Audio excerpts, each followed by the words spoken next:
Okay, I'm going to demonstrate a tree and how to get the subtree assessment plot and how to verify the best trees, how to read this graph, and how to get the root node rules, and what kind of information are included in the node rules, and how to interpret them, and how to make use of them for the homework.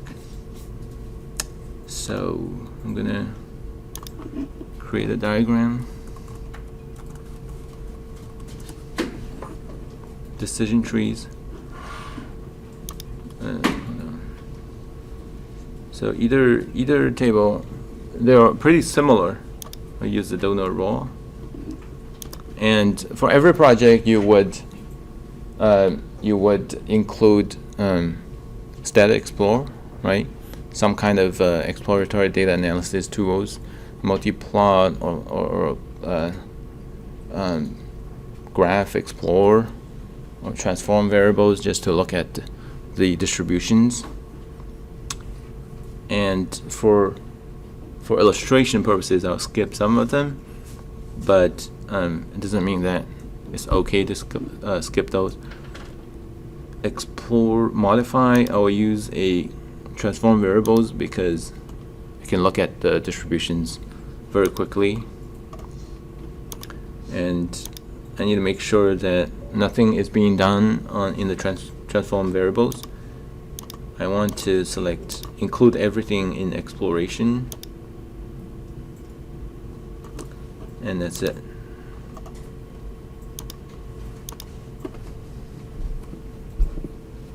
Are you recording this? Yeah. Yeah. Okay.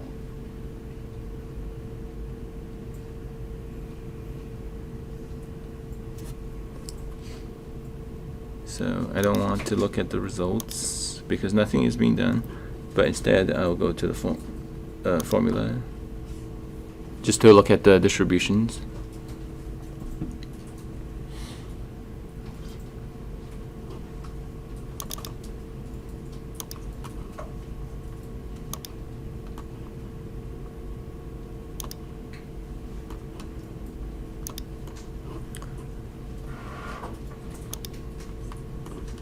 Okay. So there are quite a few variables, maybe 35. I've already changed the rows and levels of the variables to be appropriate. Let's take a look at the GIF count 36 month, because it's shown to be the most informative variable by name. No, it doesn't have that. Interesting. Somewhat different data set. Or it may have the different name, but doesn't necessarily mean it doesn't have that variable. Recent average gift amount, recent response count. This is recording how many positive responses, meaning how many donations a person has how many times a person has given donations in the recent past, maybe 2 years or 1 year. And so this is a distribution. Most of these you would expect to see a long tail, meaning as the number goes to higher, as the variable goes to higher values, the number of cases that have that value will be smaller. That's a long tail phenomenon, and you will see that in many of the real life data.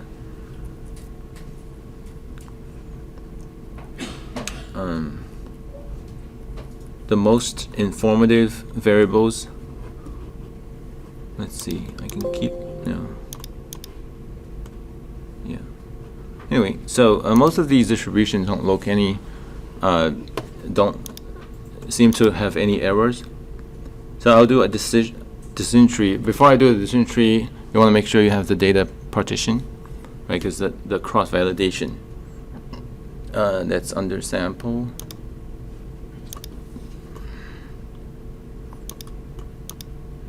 So let me clarify some of the myths here: training, validation, and test. For the purpose of this class, we typically do only the train and validate. We don't use test because we have small data set, and you're learning instead of going to operation, real business operation. In a real business operation, you want to make sure your model is tested and tested. You don't want to give your data scientists any room to overfit the true unseen data set, right? And the test set here would be the true unseen data set. You don't want to allow your data scientists to do any training, any way to reveal how well a model is doing on the test set until just before production or before implementation of the policy, or using the model to make predictions. So here I typically advise that you have 0% of test set, and then for the rest you can do 50-50 split. And you may ask, what if I do 60-40? That's what you did in the video. Yeah. So here's why I'll talk about that. In the short term, in the learning context, it doesn't make material difference. By enlarging one set versus the other, you're making some kind of sacrifice, compromise. You gain something, but you compromise something else. Training. Let's see. So I have this is a data set. If you allocate 70% to the train, you allocate only 30% to the validation. The whole set is the constraint. If I do a larger training and a smaller validation,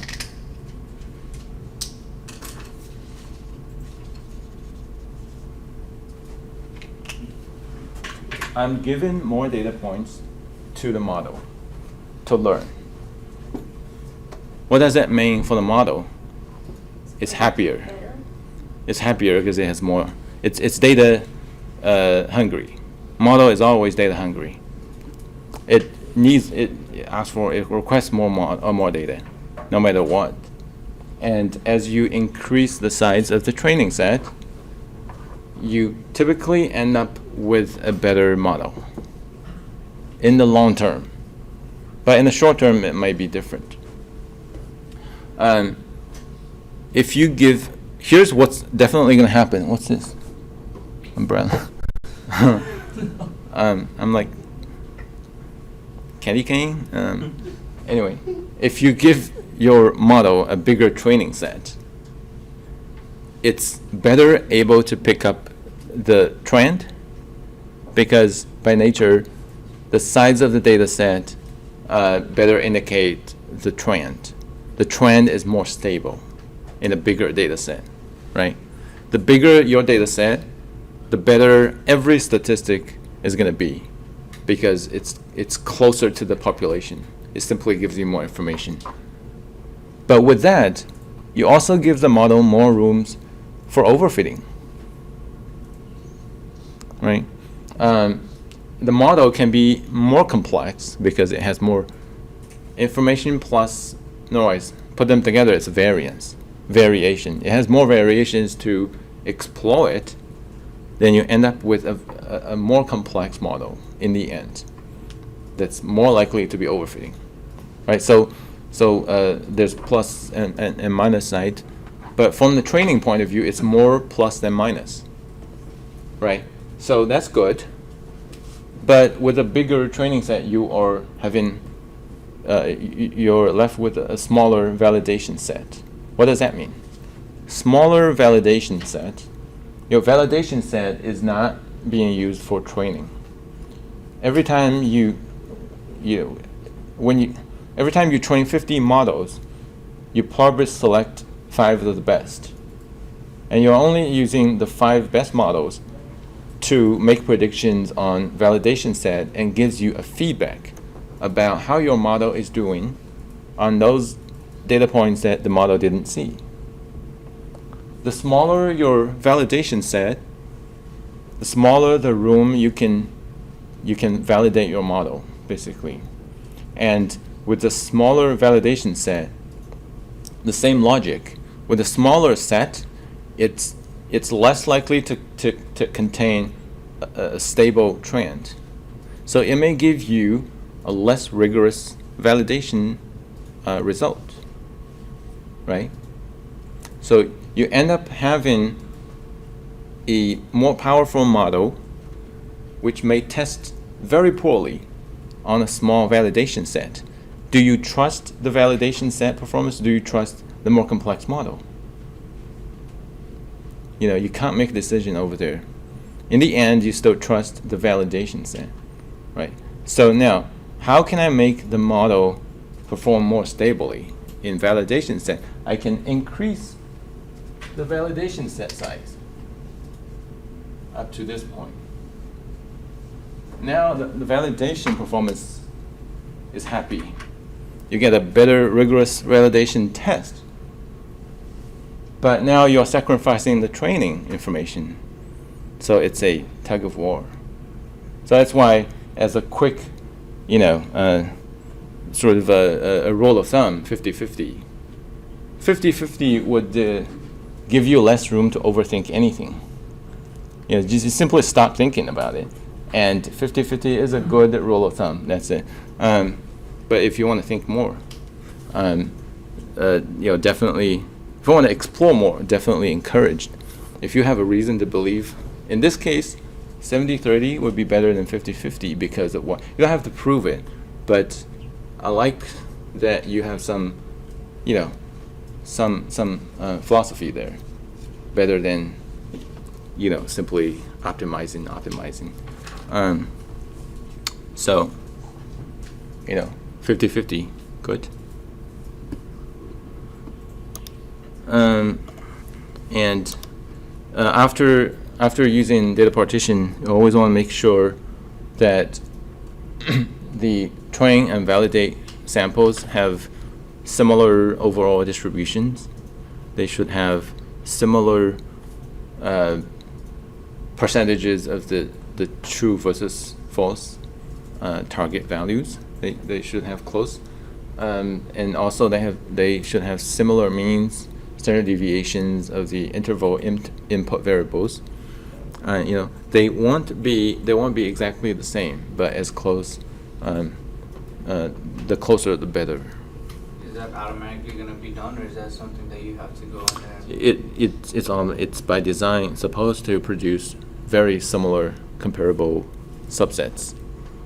So with bigger data sets, it's almost always you simply need to confirm it.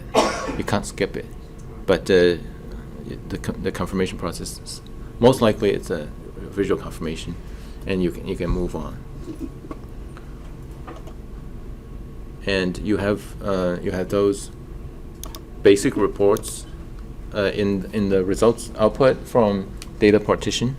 If you want to dig more into, if you want to plot them, you can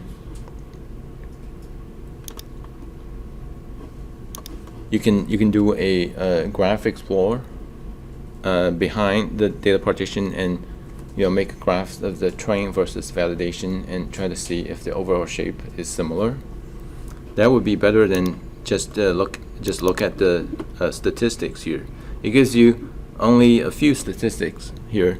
It shows you the percentage of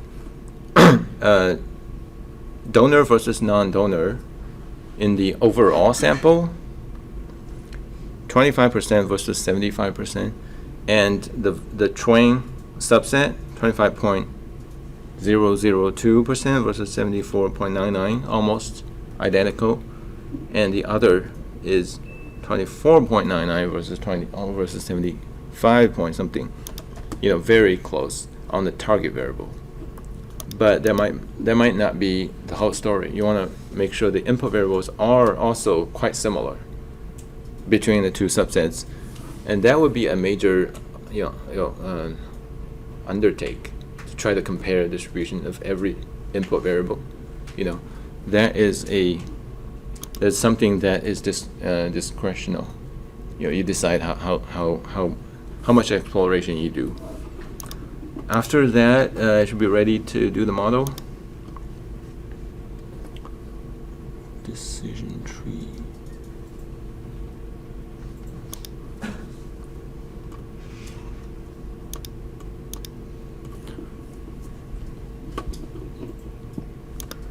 Now, the video talked about how to do interactive, and when in the process of doing interactive tree, you kind of understand the splitting, the metric of comparing alternative split decision rules, and the log p value, and the ranking of alternatives. That's a process for learning. I'm going to skip that, but I think it's a worthwhile exercise at your own time to do. That gets you as close to the underlying underlying mechanism of choosing the decision rule as possible. Okay, couple of things you want to make sure is correct. You want to be cognizant when you train.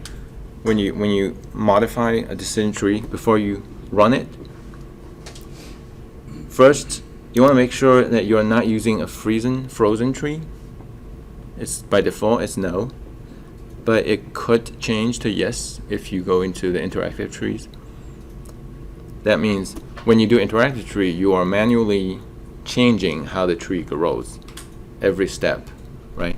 So that means if you want to use the manually trained tree, you need to freeze the tree, so prevent it from growing any further. But only do the pruning, and we'll compare all the models. So just don't rename it to interactive? No, renaming changes nothing. Yes. Renaming isn't renaming.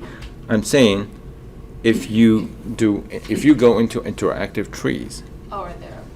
but you still want SAS to grow the tree afterwards, after you explore the model, make sure that this use frozen tree is set to no instead of it changed to yes. So that's one thing. Here you have some options to change the metric of comparing the decision rules.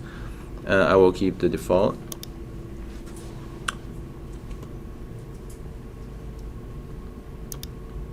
Let's see. And there is a setting to change the level of maximo tree. Let's see, it should be under split. Maximum depth currently is set to 6, so the longest decision rule can be 6 nodes, right? 5 splits. But you can change it to 10, you can grow a bigger tree, right? The maximo tree will be bigger. You can change it smaller to limit if 6 is definitely too big. That would depend on how large the data set is, and depend on the problem that you're working with. So what do you recommend for the homework? For the homework, you can keep the default. 6? Yeah. And so these are not something that you have to change, but keep in mind. Another area that you most likely will change is under Subtree. Subtree is when SAS is comparing all the alternatives models and document the best tree in the subtree assessment plot. You want to make sure that assessment is selected rather than it's choosing the largest or something. And you want to make sure of these 4 metrics, assessment metrics, you select the metric that by which you want to find the best model. Here, if the objective is to find the best classification tree, which means to make the least amount of error when classifying the target values, then my assessment criteria should be the misclassification error rate. I want to reduce that rate as much as possible. So these 2 things, the assessment metric or measure and use frozen tree, always be cognizant about those 2. And after confirming they are set right, you can run the tree.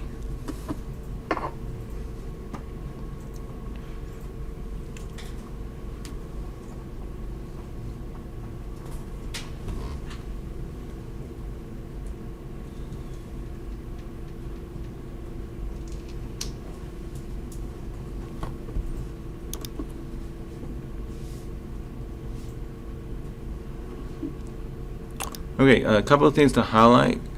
There's a tree, let's see, generated for you. 1, 2, 3, 4, 5, 6, 7, 8, 9. There are, you're trying to count the number of leaves here. A leaf node is where there's no further splitting. So 1, 2, 3, 4. 5. Try to pick up anything that's shorter than one short leaf node. 1, 2, 3, 4, 5, 6, 7, 8, 9. So there are 9 leaf nodes. And make a correction, Dimitri. So the graph actually shows the best tree. I think it's not the maximal tree, but only when you do the interactive, when you grow maximally, before you prune, before you run it, it shows the maximal tree. So we'll always update to the best tree. And this 9-leaf node tree is the best tree. In that tree, you can see all those decision rule related information here. Let me make it bigger.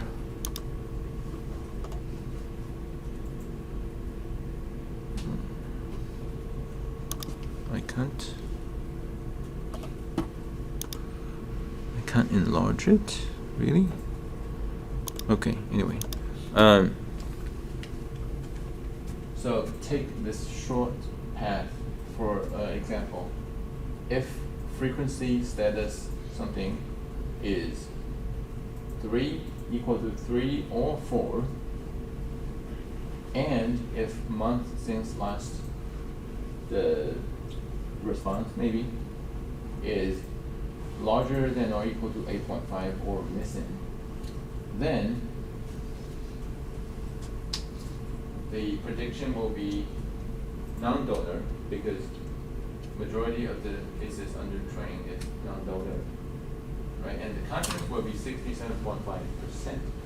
Cases would be 2,892. But it's one row of that table, right? That's how you make that table.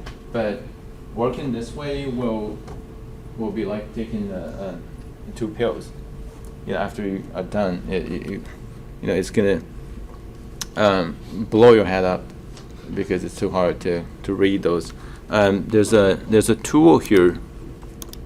You can get every decision rule out, and it will be the same as reading the best tree.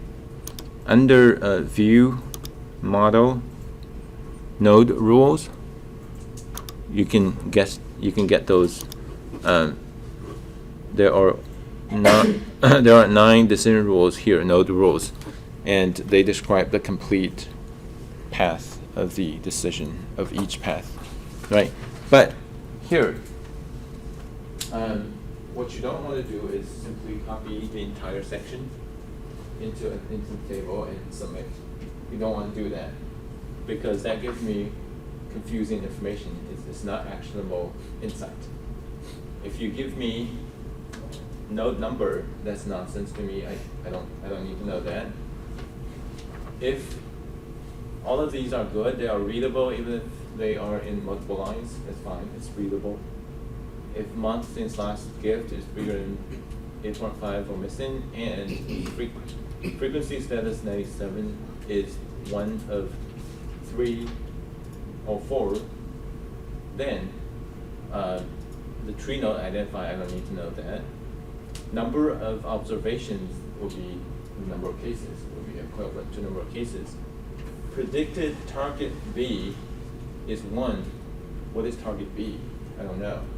You need to interpret it for me in the table. Target B equal 1 equal 0.33. What? Is he a donor or not? I don't know. So, you want to interpret the majority group is indicated by the bigger percentage here. The larger percentage indicates that's a majority group, and that label of the target would be the majority prediction. And the larger percentage would be the confidence that you predict that label. And here the label is 0. It means it's a non-donor. So, right, so the prediction is non-donor or no donation equal, or donation equal false, or non-donor. And the confidence would be 67%. That's what you want to extract from this output. That's at least easier than. So we create this table manually on Somewhat like that, yeah. Excel or something. Yeah, Excel. Excel is a good one. Or just a Word table. Right. So I have all 9 of these listed just with the confidence. Yeah. According to the template. Right. Yeah. And if you were to do it. Right. Yeah. And how to confirm that this tree is the best tree? You want to look for the subtree assessment plot, right? A plot where you have 2 lines, and you have the lines showing you the error rate or performance level of the model under each subset based on the complexity level. Here for the trees, it's the number of leaf nodes. You go to the same menu, View, Model, and there's a subtree assessment plot here. And let's take a look. Okay, when every time you open this is assessment tree plot for decision for neural networks. It's iteration plot. It's some kind of plot. So both of them are overfitting plot basically. When you get the plot, don't just jump right into the lines, even though I know they are great, but you may get lost. The first thing you want to make sure is the upper left hand side.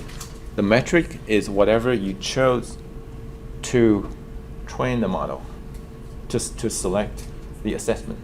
Now under the assessment property, I selected misclassification, right? So I'm not comparing the models based on average square error. I'm comparing the models based on the misclassification rate. So you want to make sure that is selected before everything will make sense.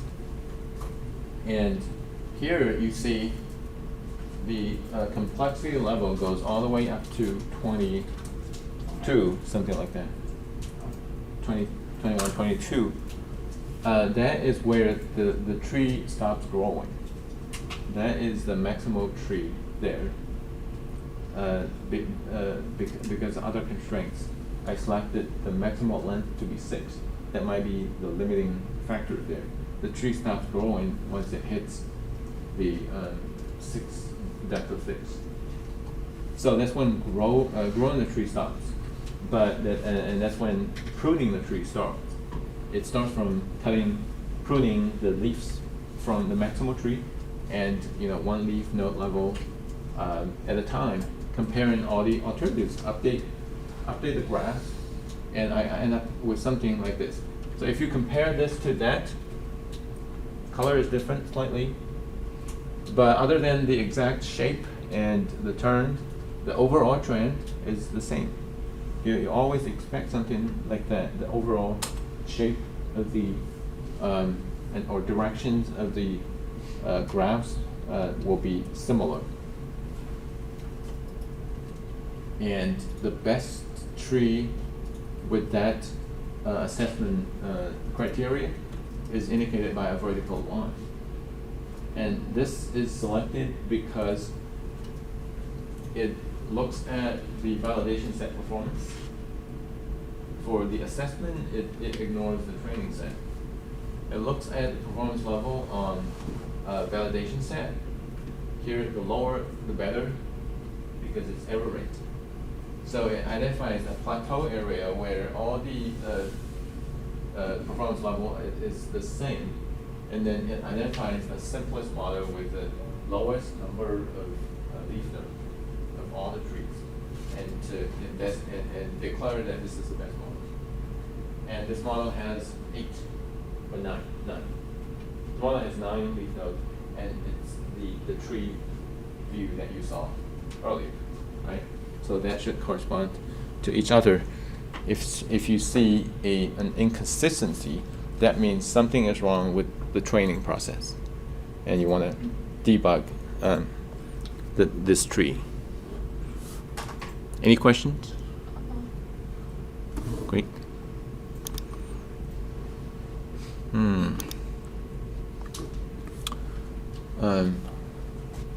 Probably don't have time to explain, but what really decision tree is doing, right? There's some intuitive way to say it or demonstrate it.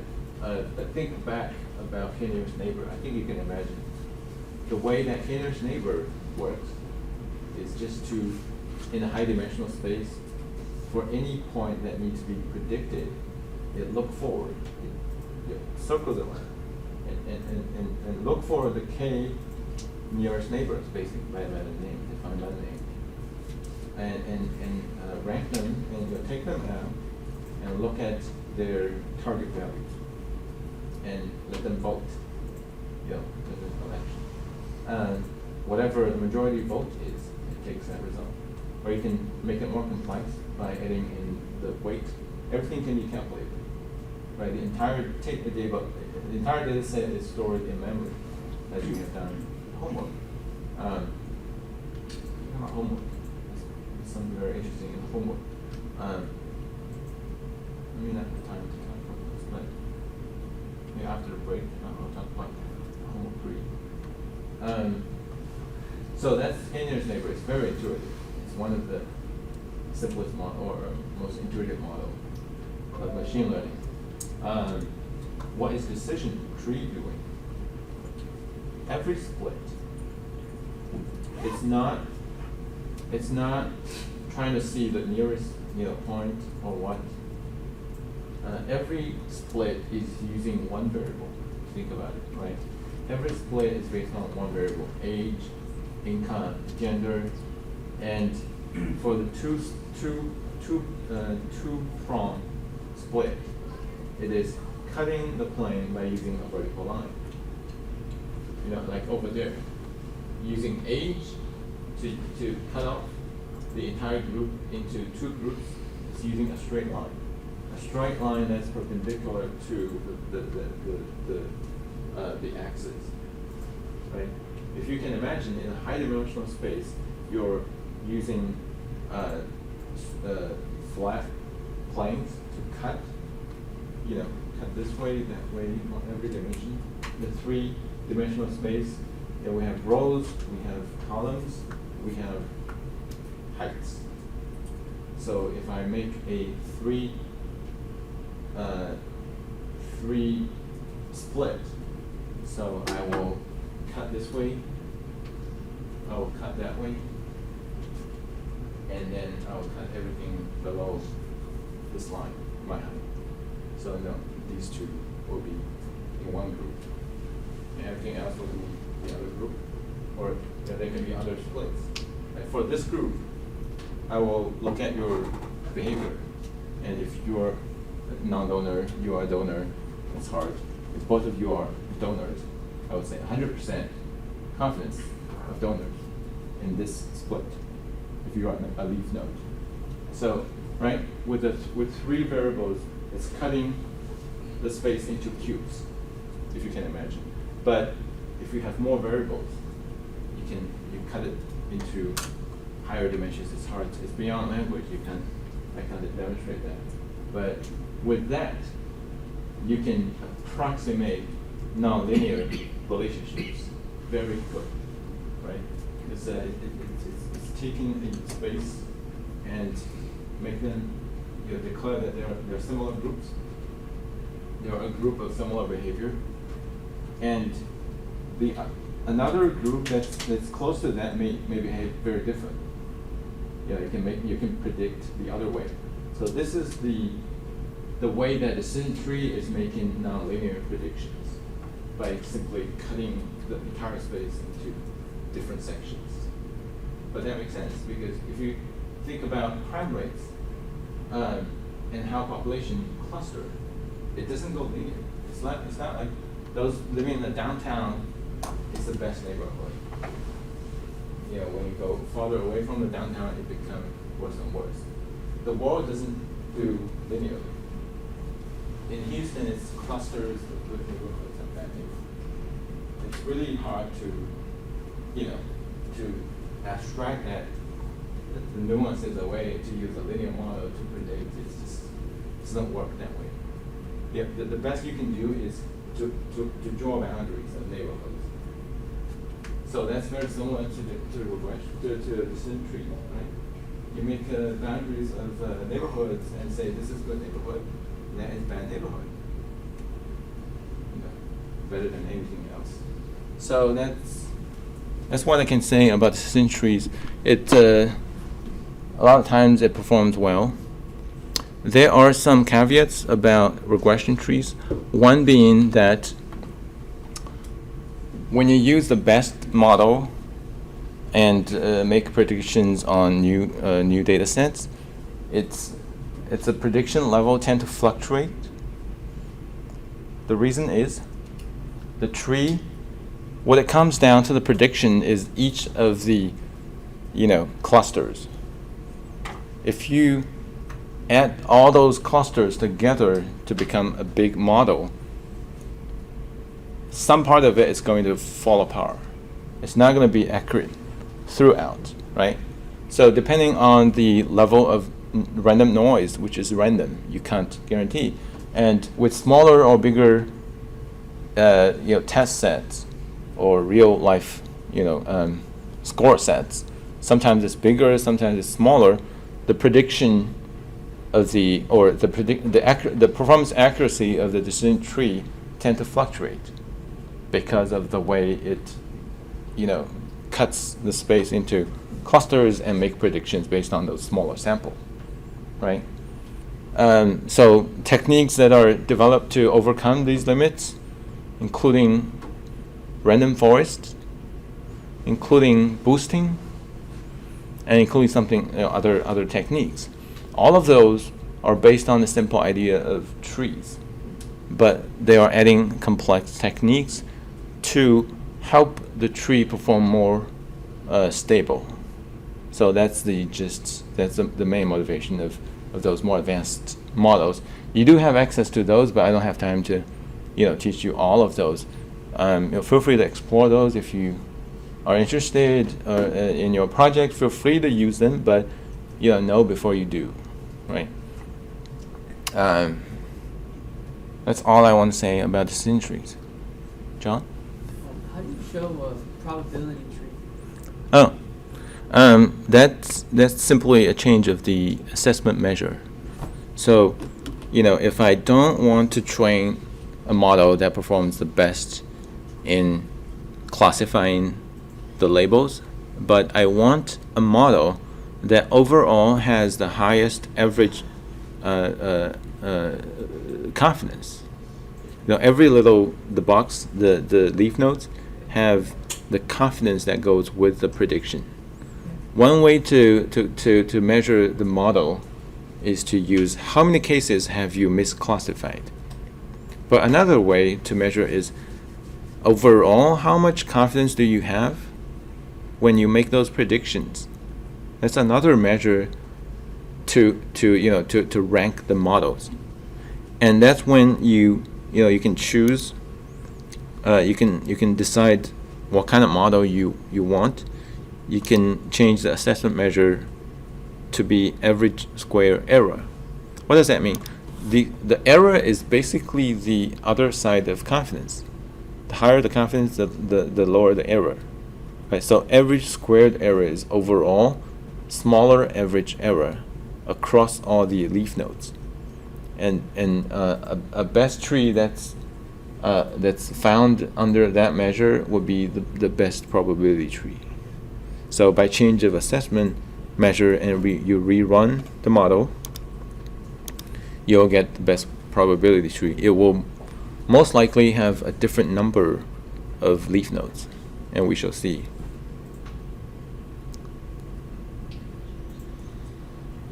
And the best probability tree may not be better than the best decision tree, so it kind of gives you different flavor.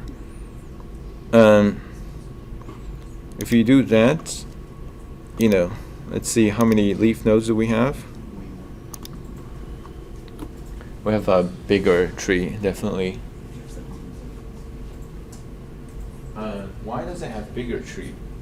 I think there is a sort of a fate here. When you are trying to increase the average confidence, you may want to train a deeper tree.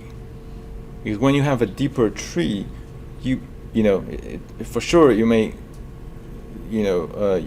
walk deeper into the overfitting region. But at least for the training set, in every leaf node, you do have a cleaner cut that gives you better confidences. So overall, it gives you better probability measure. But that doesn't mean, that certainly means the model is more likely to be overfit.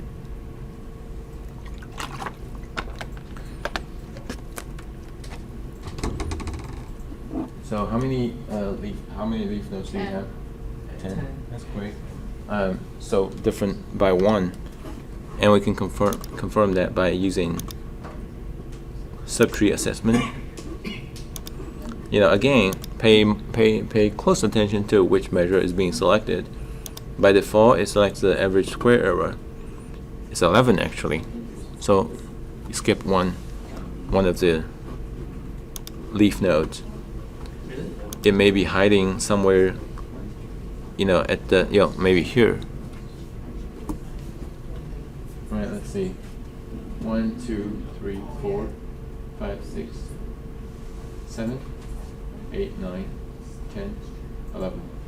So 11 leaf nodes. It's easy to miscount, but you have the subtree assessment plot. You don't have to manually confirm it. Any questions about the trees? No. Good. Homework is good.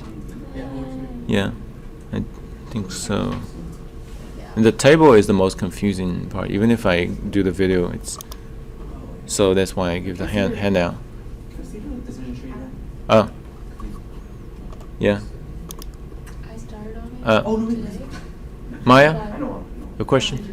Yeah, There's a video forgot that posted the reason for turned K9. in the homework you K9, asked K9, MS K, decision whatever trees. nearest. Does that mean the assessment that needs to be assignment. decision, or That video Oh, was like this. or does that Visual require In this case, MS it's Did you also a use unique this case video? What is going because on? Not as well as the data copies source are. didn't Yeah. you didn't configure the weights, decision weights, and by default it's equal weights for I true feel and like false. if So found it the was decision this and the one, assessment this one, measure but is from that, equivalent why should we to do that? miscalculation Does that make sense? assessment. In this case, it's the same. because it's a binary really? Because it's I don't binary want to and move either, because but I feel like it's could have equal exam weight tomorrow. to positive We have negative exam tomorrow. Joe? So, yes, Aren't so you even if you leave it Professor Warren's unchanged, class? or even Never if mind you it. change None it of us from in this class class, take exam it's the same. So I like want to study for the exam. I don't worry about this homework. So I'll worry about the homework after the exam. Okay, good. Let's see. For regression, let me just do a regression here and talk about what's important in SAS. You know, and I'll pick up some of the concepts here. Regression. There's no new homework, right? After this class. There's one homework that's due Wednesday.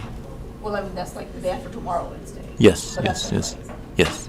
There's no homework due during the spring break. Just making sure. Yeah. But there's one due in the week after following the spring break, though. Wait, really? But how? When I haven't That's done that's class? regression.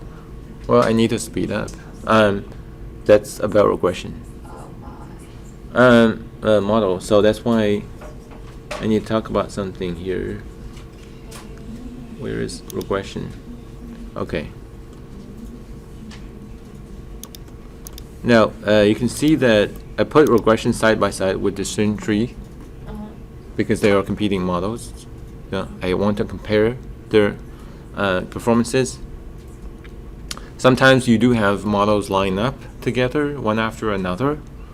That's when you, that's because some of the models not only train a model to give you a prediction model, but also it gives you information on which variables are important. And it retains those important variables and rejects the other variables. Then, you know, after training that model, instead of manually reject some of the least important variables, you can simply leverage that trained model and follow that by another model that uses only the retained variables. And regression is one of those multi-purpose models that, you know, that can select more useful variables, but still, it's conceptually it's nice to think about, you know, selecting more useful variables by using regression, because you can interpret all the results in regression.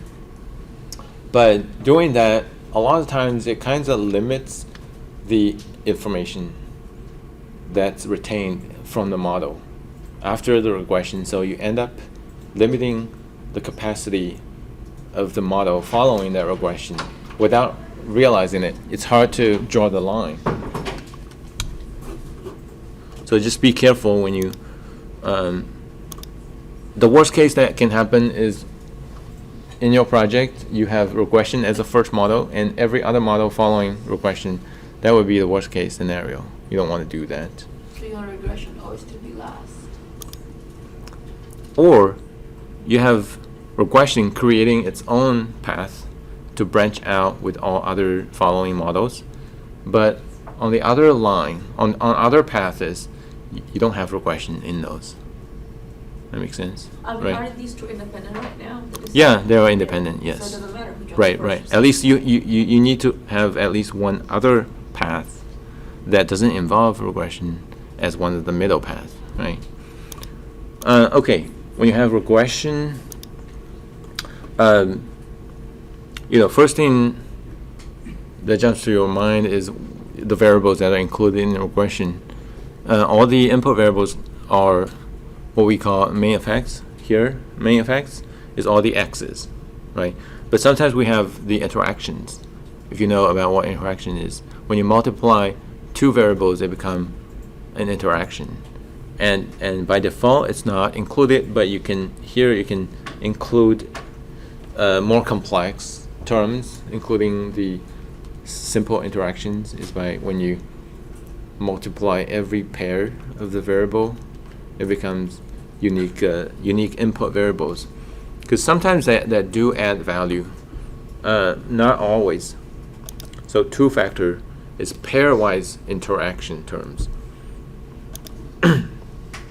Polynomial terms, it's even more complex. It's adding more terms to the model. Try that as a So try that only after you have tried everything else about regression. Don't jump into polynomial in the first place. User terms, you can create additional variables by using some customized rules. That would be rare cases, but sometimes you do have the need. And by using the term editor, you can define those terms. Okay, two types of regressions here in SAS. Regular linear regression and logistic regression. Logistic regression is for predicting nominal variables. And here we have a nominal target variable. We have a binary target variable, actually. But binary is a unique case of nominal, right? The donation here is binary, and you should use logistic regression. But even if you don't change it, the system recognizes because of the level that you specify for the variable, it will automatically choose the right regression for you. And the link, there are several links, probit, logit. Logit is sort of invented by an economist that wins the Nobel Prize. I think that is that powerful. It's very intuitive. It's a very good model setup. It reduces the computation demand in the 70s when we don't have powerful computers, and economists use them, marketing people use them, and now everybody uses them. So it's default. You don't have to change anything. Again, when it comes to selecting models, it is when you optimize the models. There are some settings to change. Under optimization options, the default is it doesn't optimize. It includes all the variables that have a yes row or input row, right? It will include every input variable here.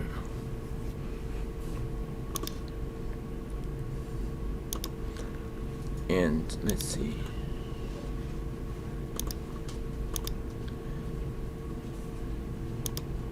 Convergence. Wait. So to select the best model, it's under selection model.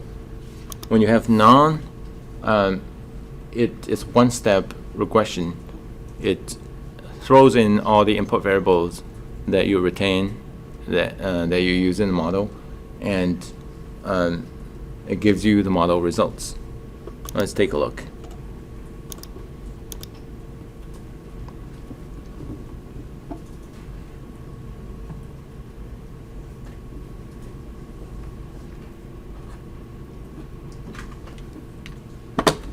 May want to have a magnifier.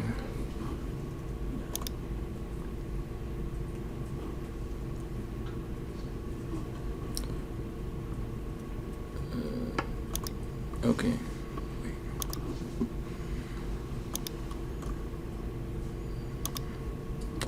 Results output.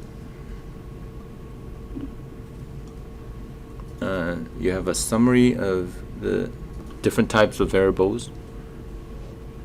Many interval variables, 4 binary, 9 nominal. The target is binary. The interval got rejected, or is that you just didn't put it under it? One interval is rejected. One interval is rejected. Yeah. Interesting. Is that like the ID maybe? That's very likely, yes. Very likely.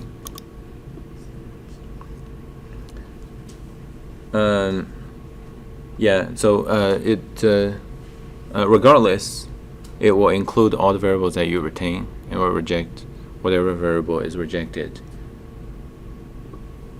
And let's see, predicted decision variables. So these are the labels for you to interpret the model. somewhere below, let's see, this is the convergence process, likelihood ratio. This is what's called an F-test or word test table. It tests the overall significance of each of the variable. You have gender that has a word statistic not big enough. Its p-value is quite large. The income group is a nominal variable. It has 6 levels. It has actually 7 levels, but takes 6 degrees freedom. Its p-value is pretty small. That means being in which group will make an impact on the donation likelihood. That makes sense because income is a very good predictor of donation behavior. Not many variables that have small p-value. You want to look for p-value close to or smaller than 0.05, 5%. What about the 0.001? Yeah, recency status. So recency frequency is a marketing model. So what it means is, how to use the least amount of data to predict what a customer is going to do. Let's say in a purchase scenario, in a transactional, context, where let's say you're trying to predict. Let's see, you're trying to predict basket size. You're trying to predict total purchase amount, and you're trying to predict arrival, which means the customer is going to visit the store, arrival time. In the 90s, marketing folks have found that you probably don't have to have the entire trace of transaction history, which may be longer than 30 years, right? That puts a lot of pressure on the computation power back in the 90s. So what they discover is that you only need 2 measures here to predict the customer's arrival quite, adequately. So that means you don't lose a lot of predictive power by simply focusing on 2 things: recency and frequency. That kind of rhymes a lot, so it's a good theory. So it starts from the theoretical model, but it does have a very good practical value in real business, in marketing practices back in the 90s. Recency is how recently the customer has visited. 3 days ago, 4 days ago. In a typical grocery shopping context, it follows a cycle. And it doesn't always follow the cycle, but if the customer visited yesterday, you don't really predict that they will come today. It's highly unlikely. But if the customer visited 10 days ago, the likelihood of visiting increases over time because of the recency, the lack of recency. And frequency is another thing. Some families shop every week, some families shop every 2 weeks, some others shop bi-weekly. That's a frequency measure. Take those two numbers. Take those 2 measures, you can reduce a large, a whole deal of the errors, and you can fairly stably predict, the arrival time and the purchase amount. So that's where the literature comes. And here, the recency is highly significant as it confirms the theory, right? How recently has a donor donated? You don't expect, a donor to be responsive every time you mail them a request. That would be silly, and you may offend the donor and just, leave forever. So, you know, you don't mail a postcard to somebody who just donated last month. A lot of the campaigns, especially the digital platforms, things like Firefox and Wikipedia, you know, these are the organizations that I would follow because I use their services quite a lot. I got email once a year. It always begins, you know, I'm impressed. It's basically saying, I'm here to ask for money. Please consider that we have new challenges. It will be, the campaign will be over in 3 minutes if everybody who's looking at, who's visiting the website now gives, you know, $5 or something like that. I always go like that, but And then you donate? yeah, yeah. Even if it's for a small amount, you know, for Wikipedia, because they said $5. You know, anyway. So, but recently, it's only once a year. Don't expect me to give twice a year, and they know that. But anyway, you know, recency. A lot of the recency measures are significant, even though they may be overlapping a little bit. And down below, you have the parameter estimate for every level of the variable, including every unique label of nominal variables.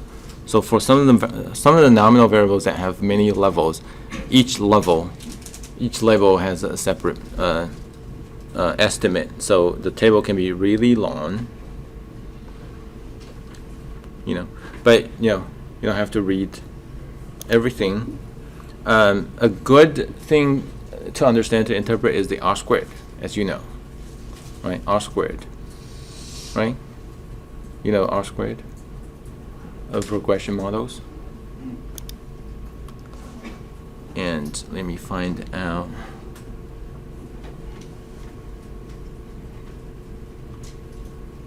It's down below.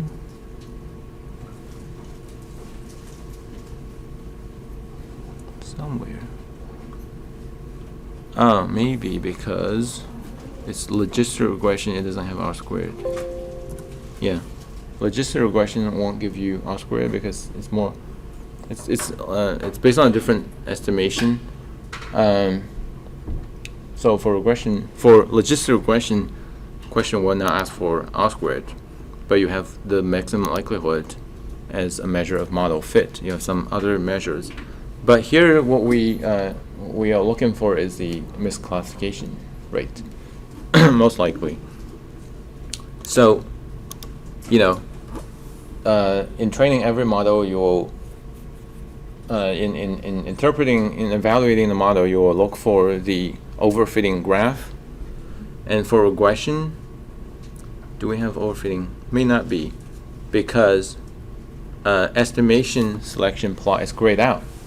The reason being, I didn't specify selection. So there's only one model being trained. It's throwing everything, throw every input variable into the model and estimate the model one time.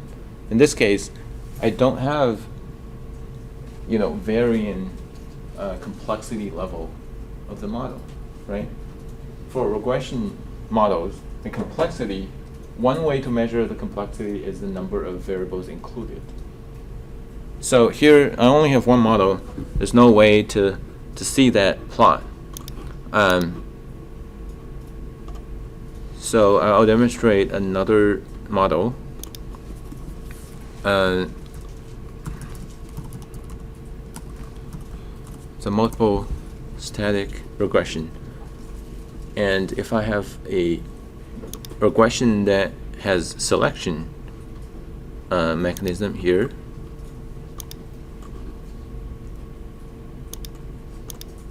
I have 3 options. I have forward, backward, and stepwise. Let me talk about forward first. Selection criteria default. Use selection default. No, I want to change some of the levels to make selections. So if it's forward, entry and state. Okay. So it's a forward regression. That means it starts from no input, and similar to decision trees, the model looks for the variable that gives the lowest p-value. Same thing, similarly, but this time it's in a regression, but in multiple regression context, where you include an additional variable, but you also keep the existing variables and look at the p-value of the new variable, and make a decision in terms of whether or not it's over or below the threshold of p-value here. You can modify the p-value to decide to change the decision on whether or not to enter and to retain the variable. Here I use 0.1 as the entry.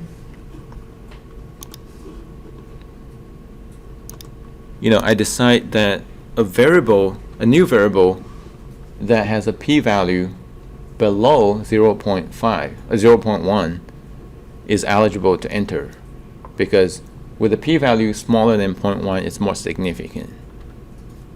I don't want to include any new variable if a variable has a p-value above 0.1 because it's not as significant given all the variables that I have. So every time the model will look at a candidate and put it in the model, take a look at the p-value, and make a decision here. At the same time, after including the new input variable, it will also review all the existing variables and look at their p-value. If their p-value falls outside 0.1, which means it increases, p-value increases, if a new variable is included, then my threshold of stay will take effect.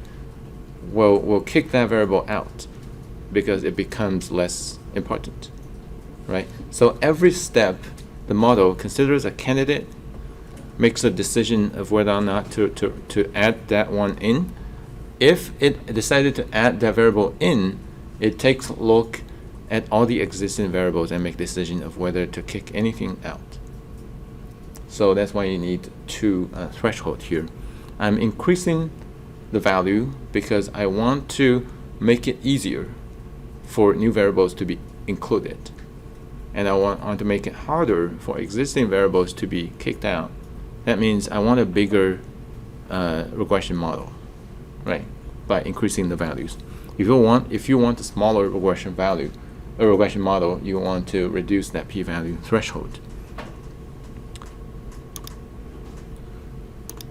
Okay.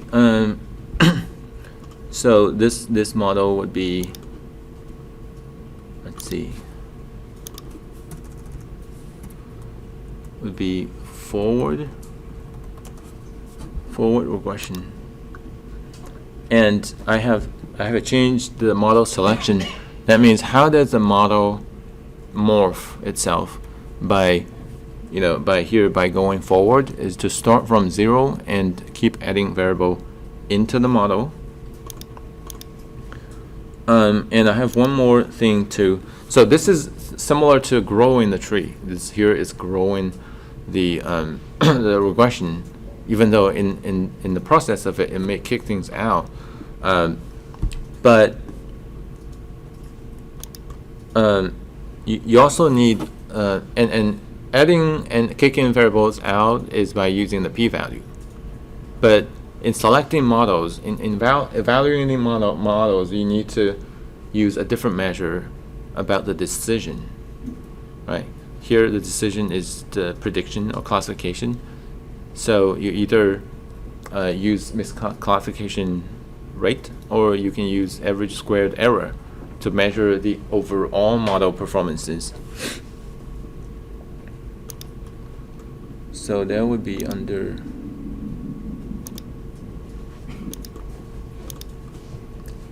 the selection criteria. And a standard choice would be misclassification. Where is validation misclassification? That means the misclassification on the validation set. In selecting models in assessment, it's always validation data set, because it gives you an unbiased measure of performances. All right, after I have the selection, I have selection criteria, I have the selection default. I reject the default and I change the selection options by changing the p-values, and I'm ready to run the regression model.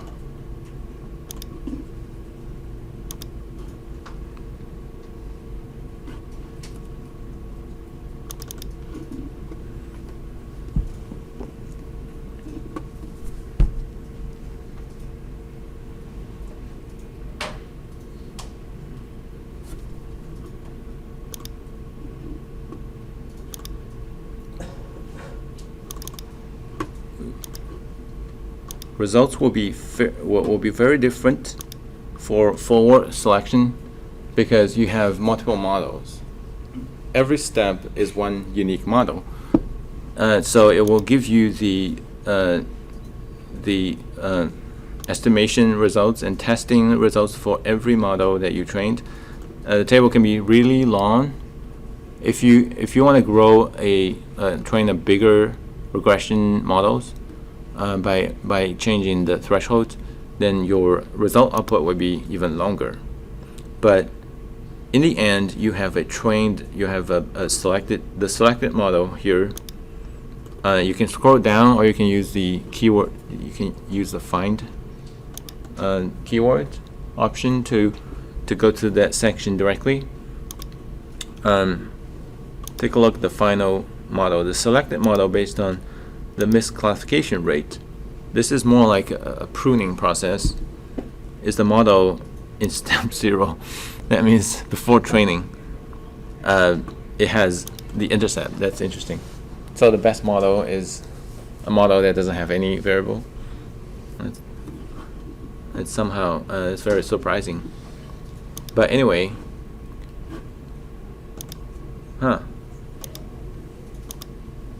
and you have the iteration plot, is where it compares each of the step, compare the model performance in each of the step, and try to plot the overfitting plot. So if you look at the misclassification rate, you see that the training process starts from 0 when there's no variable inside, and the prediction is based on the sample percentage, right? If the sample has 25% donor, that means that's a minority group, and it's 75% non-donor, then the model is basically going to predict non-donor for every case, and it makes 25% errors. And even that is the best model. That's kind of very interesting. Either the data set has some problem or something else is happening. So when I get results like this, it definitely deserves more time to investigate what's happening here. And a couple ways to go is you can take a look at these models, because you have the results output from about the entire sequence of models. You can take a look at those models that perform very poorly. The difference is not by so much, so it's only 1 to 2% difference. But you can take, if it varies a lot, you can take a look at those models that perform poorly, even on training, and look at those variables that are included. Here it's 4 variables. Take a look at those 4 variables and see if they make sense. Would you expect them to to improve the model, or would you expect them to make the model worse? And you know, you can kind of go from there. But things like this is entirely, you know, contradicting the overfitting plot from the beginning. So that's, it's definitely indicating something of a, you know, erroneous, or you know, something abnormal going on about the model. And okay, so the last thing I can do is, you know, since I have 3 models, I want to compare them. I want to see which model does better on the validation set. Before I do that, I want to change it back to misclassification for the decision tree, because I want to compare them on the same metric, and I want to make sure I train them by using the same metric. And when I rerun it, the decision tree will rerun because I changed the assessment. Under utility, under assess, I have a model comparison. I'll connect all the models I want to compare, and maybe even the data set, but let's see if that works. And in model comparison, you want to make sure that you select the selection statistic as the error rate that you want to compare the models, and select the best model with. And for everything else, you can keep the default, but very important, you need to change the data set selection table to validation. Otherwise, if you don't change it and run it, and you know, you find the best model, you submit the work, I will think that you didn't take this class. So you don't want to, you know, be lazy at this point. Let's run it and see.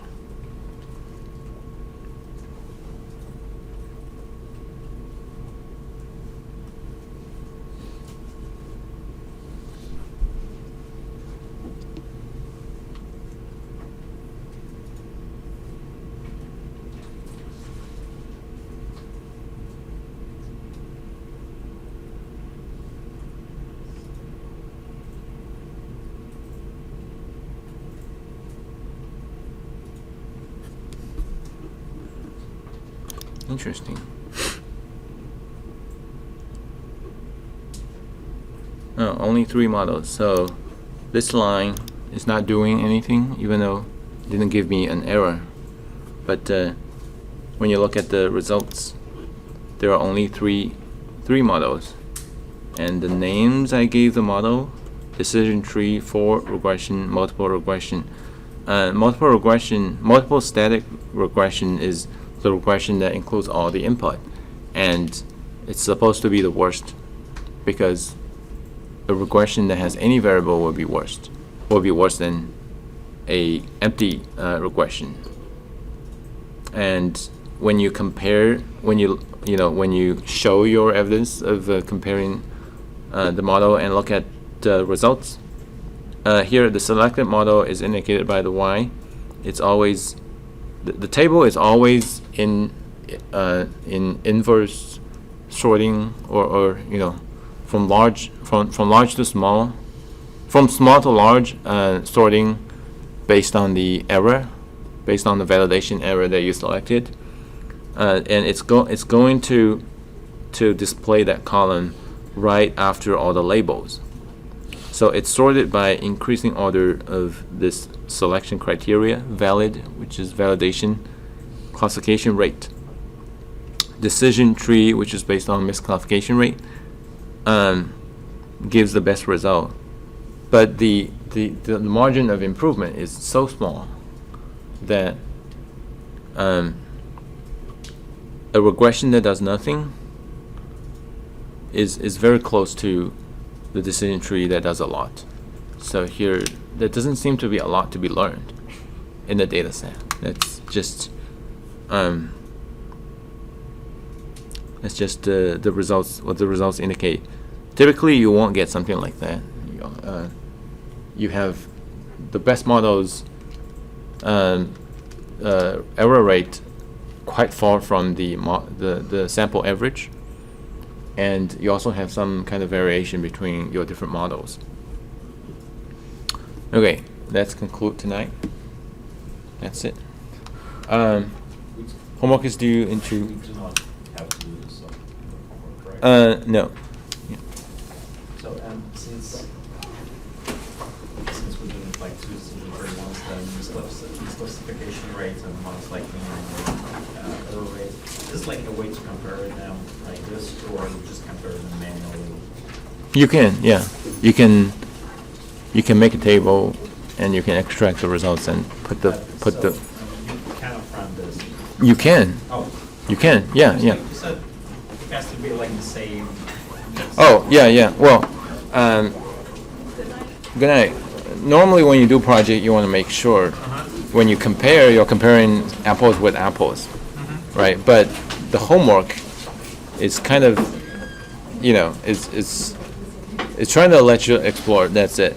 So, homework might not be the best way you want to do all of these, but homework is just to make you explore the different options.